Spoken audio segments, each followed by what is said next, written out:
There is a story being told on this platform, a story of a collapse pattern. It is a terrifying story. It analyzes Rome and Spain and Britain, and it concludes that the final stage before total collapse is losing the reserve currency. And then they point directly to the United States. They point to the rise of the BRICS nations. They point to the declining use of the dollar. And they tell you, stage 6 is here. Stage 7, collapse, is inevitable. This is a powerful story. It gets millions of views, and it is based on a lie. Not a complete lie, but a half-truth so dangerous, it stops you from seeing the real problem. The channels that sell this fear, they conveniently forget to tell you what really happened to their star witness, Great Britain. They are correct. Britain lost its reserve currency status. In 1944, at Bretton Woods, the pound sterling was officially replaced by the US dollar. So, according to their pattern, Britain should have collapsed. It should have become a failed state, a dark age. But it didn't. Today, Britain is still one of the largest economies on Earth, a G7 nation, a nuclear power. They had a painful decline, but they survived. Why? If losing the reserve currency doesn't automatically cause collapse, then what is the real danger? And why is the situation for America today far, far more dangerous than it ever was for Britain? This is the story Fiscal Folklore is here to tell. The truth is not in the currency. The truth is in what's left after the currency is gone. So let's look at the evidence. Let's look at Great Britain. In 1944, at the Bretton Woods Conference, the world officially changed. The British pound, which had dominated global trade for 2 centuries, was dead. The US dollar, backed by American gold, became the new king. This was Britain's Stage 6 moment, the moment the alarmist channels warn us about. So, what happened next? Did Britain collapse? Did it enter a dark age? Did its society break down like Rome's? No. It was painful. It was humiliating. The 1950s, 60s, and 70s were decades of painful adjustment. They had to devalue the pound again in 1949, and again in 1967.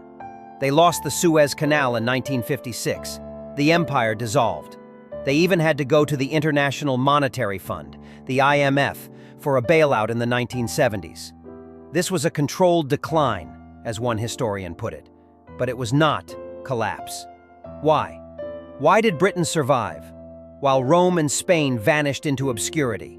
The answer is what the fearmongers always forget to mention. It is the difference between financial power and productive power. Britain lost its financial power, but it kept its productive capacity. It kept its knowledge. What do I mean by that? Think about World War II, the very war that bankrupted them. While America was building the bombers, Britain was an unstoppable hotbed of invention. They invented the jet engine, Frank Whittle, a British innovation. They invented radar, the technology that won the Battle of Britain. They pioneered television broadcasting through the BBC. They discovered penicillin, Alexander Fleming. They cracked the Enigma code at Bletchley Park, effectively inventing the modern computer. They had the world's best universities, Oxford, Cambridge. They had a system of law and contract that global investors trusted. They had a population of highly skilled, highly educated engineers, scientists, and workers. Their currency was broken. Their knowledge was intact. This is the most critical lesson in all of financial history. When the pound sterling lost its reserve status in 1944, the world did not suddenly stop buying British goods. The world still needed Rolls-Royce jet engines. The world still needed British pharmaceuticals. The world still wanted British financial services from the City of London. The world still read their scientific papers and listened to their music. Their productive capacity was not just factories. It was ideas. It was institutions. This is why their decline was controlled. They had a painful economic reset, a brutal hangover from centuries of empire. But the foundation of their real wealth, their ability to create, was still there. They survived because they still had value. Now, compare this to Spain in the 1600s. When Spain's silver mines ran dry, what did they have left? Nothing. As we learned in our previous episode, their culture of hidalgo meant they despised work. They had outsourced all production. They had forgotten how to make things. They had no great universities of science. They had no manufacturing base. They had only silver. When their currency, silver, died, Spain died. They had no knowledge base, no industry, no institutions to fall back on. Compare it to Rome. As we learned, Rome's fall was not just about debasing the currency. It was a demographic collapse. They ran out of Romans. They ran out of workers. They had no one left to fix the aqueducts, let alone design new ones. When their currency died, their productive capacity was already dead. That is total collapse. Britain was different. Britain was a nation of inventors, engineers, and bankers. When their currency failed, they still had the people and the knowledge. This is the most important lesson in all of financial history, and it is the one that every alarmist channel ignores. A currency, even a reserve currency, is just a tool. It is a measuring stick. It is a claim on wealth. It is not the wealth itself. The real wealth of a nation is its people, its institutions, its rule of law, its energy resources, and most importantly, its ability to make things and create ideas that the world wants to buy. Britain survived because even after the pound collapsed, the world still wanted to buy British engines, British medicine, and British technology. They had a controlled decline, not a total collapse, because they still had real value to offer the world. Their measuring stick was broken, but their factory was not. So, if that is the real lesson, if the currency doesn't matter as much as the productive capacity, then we must ask the real, terrifying question. As the US dollar faces its own Stage 6 moment, as the BRICS nations rise, as the petrodollar fades, what is our real foundation? What is America's productive capacity today? Have we maintained our factories, our knowledge, our institutions, or have we become Spain? So, Britain survived. Why? Because its currency failed, but its productive capacity, its knowledge, did not. They had a foundation. They had something real to fall back on. This brings us to the United States. Today, in 2025, the alarmist channels, they are correct about one thing. The warning signs are everywhere. The US dollar is losing its reserve currency status. Look at the evidence. In the year 2000, over 70% of all global reserves were held in US dollars. Today, that number is only 58%, and it is falling fast. Nations are actively moving away. The BRICS nations, Brazil, Russia, India, China, South Africa, they are building their own systems. They are creating new payment networks. They are trading in their own currencies. Saudi Arabia, the very heart of the petrodollar system, is now selling oil to China in Chinese yuan. This is not a theory. This is a fact. The Stage 6 that the collapse channels warn about is happening. And here is the truth no one else will tell you. It is inevitable, and it does not matter. Losing the reserve currency status is not the cause of the collapse. It is only a symptom. It is the result of decades of bad decisions. Worrying about the BRICS nations is like worrying about the thermometer when your house is on fire. It is not the real problem. The real problem, the intelligent question, is the one we learned from Britain and Spain and Rome. The question is not, will the dollar fail? The question is, when the dollar fails, what is left? What is America's real productive capacity? What is our foundation? Britain in 1944 had its knowledge. It had its factories. It had its engineering. What does America have today? This is the terrifying truth. For the last 40 years, America has not followed the path of Britain. We have followed the path of Spain. Let's go back to our analysis. Spain chose wealth by taking, by finding silver.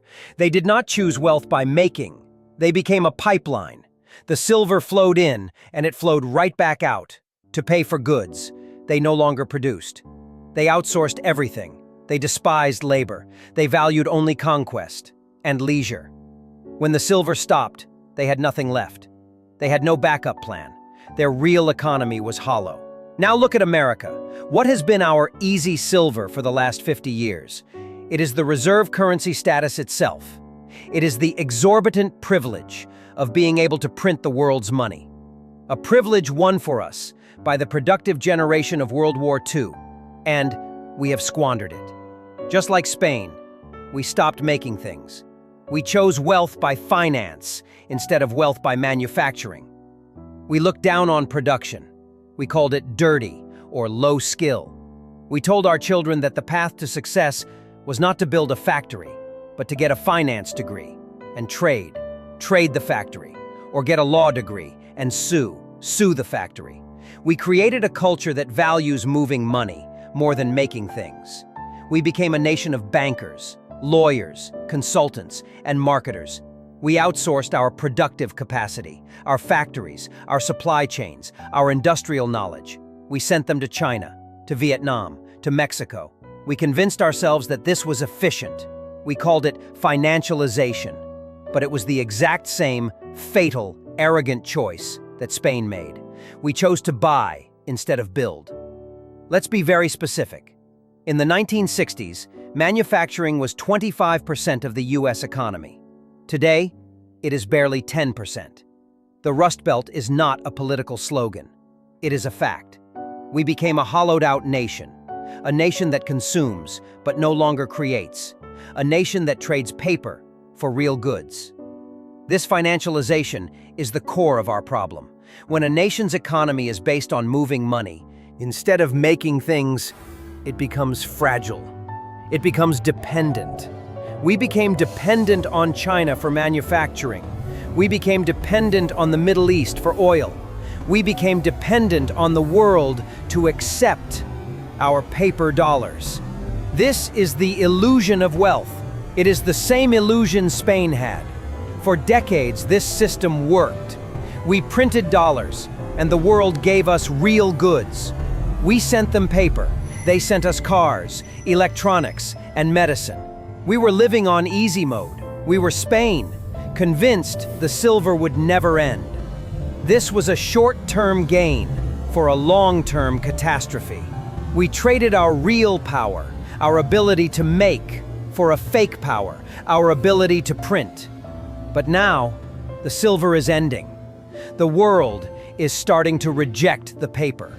The BRICS nations are the pirates attacking our treasure ships, and just like Spain, what is our government's only response? They are doing the exact same thing. They are debasing the currency. Look at the national debt. $36 trillion. Look at the money printing. Trillions. Created from nothing during the 2020 crisis. This is not a Republican problem or a Democrat problem. It is the same inevitable math that destroyed Rome. It is government-sponsored inflation. It is the vellon coin of Spain. It is stage 4 and stage 5 all at once. This is the Great Deception. The problem is not that the BRICS nations are attacking the dollar.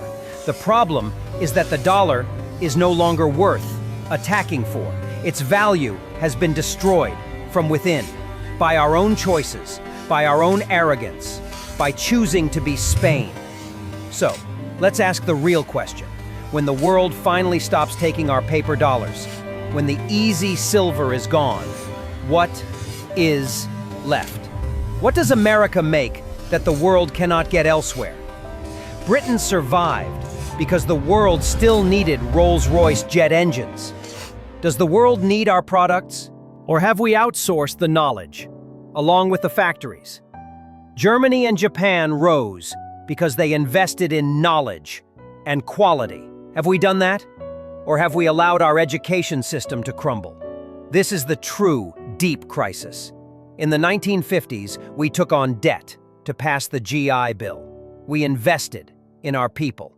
That debt created the most productive workforce in history. That generation, your generation, built this country. They built the interstate highway system. They built the Apollo program. They built real things. Today, we take on debt to fund consumption. Our brightest minds are not inventing the next jet engine. They are going to Wall Street to invent the next financial product that trades wealth, instead of creates it. That is the choice of Spain. This is the central question of our time. Productive capacity is not just about factories. It is knowledge. It is skill. It is a culture of building. Britain, in 1944, was wounded, but its culture of engineering was alive. America today is deeply wounded. We have been outsourcing our skills for 50 years. We have been teaching our children that making things is beneath them. This is not a partisan issue. It is a national security issue. A nation that cannot make is a nation that cannot defend. A nation that must import its medicine, import its electronics, import its tools, is not a sovereign nation. It is a dependent nation. It is a colony, in all but name. And what about our culture? Rome fell because it ran out of Romans. Its culture became decadent and sterile. What is Sir culture? Is it a culture of building and family, like the one that built the interstate highway system? Or is it a culture of consumption and division, an aging population that cannot agree on basic facts? This is the real crisis. The dollar collapse is not the disease. It is the fever. It is the symptom of a much deeper sickness, the sickness of a nation that has forgotten how to make things, the sickness of a nation that has forgotten why it was wealthy in the first place, the sickness of a nation that has chosen the path of Spain. Losing the reserve currency is coming, but it is not the end. It is simply the moment when the easy mode is turned off. It is the moment we discover if there is anything left underneath. Britain survived because they still had a foundation of productive knowledge. America might not. This brings us back to today, 2025, and our fork in the road. The people selling fear are not wrong about the symptoms. Yes, we have debt. Yes, we have lost productive capacity. Yes, we have inflation. And yes, our culture is divided, and our population is aging. Those things are real. They are only wrong about the conclusion. They want you to believe that collapse is inevitable, that stage 7 is already written. Fiscal Folklore is here to tell you a different truth. Collapse is not a destiny. It is a choice. It is a series of choices. We, as a nation, are facing those same 4 pivotal choices right now. Choice 1, the source of wealth. Will we be 17th century Spain, a nation that clings to its reserve currency status, a form of easy wealth, while our factories rust and we import everything? Or will we be 1950s Germany, a nation that accepts reality and starts to build again? Choice 2, the response to crisis. Will we be 20th century Britain, a nation trying to protect its past, spending trillions to prop up an outdated system? Or will we be 1960s Japan, a nation that embraces the fact that the world has changed and starts to innovate? Choice 3, the path of culture. Will we be Imperial Rome, a society that stops investing in the next generation, a society that consumes but no longer creates? Or will we remember that a nation's greatest asset is its people and the families that raise them? And choice 4, the purpose of debt. Our $36 trillion, will it be Soviet debt, a black hole, spent to maintain the status quo? Or will it be Apollo debt, an investment in artificial intelligence, in biotechnology, in the next generation of energy, and in the education of our children? History is not a closed book. We are writing it right now. The answers are not in Washington. They are in us, in our understanding of the past, and in our courage to make the right choices. This channel exists for one reason, not to scare you, but to equip you with the wisdom of history, because an informed community is the final defense against decline. If you believe that history is not just a warning, but an instruction manual, if you believe in learning from Spain's mistakes and learning from Germany's resilience, then you have come to the right place. Join us at Fiscal Folklore. Subscribe and press the bell, because this is where we stop fearing the future and start learning from the past.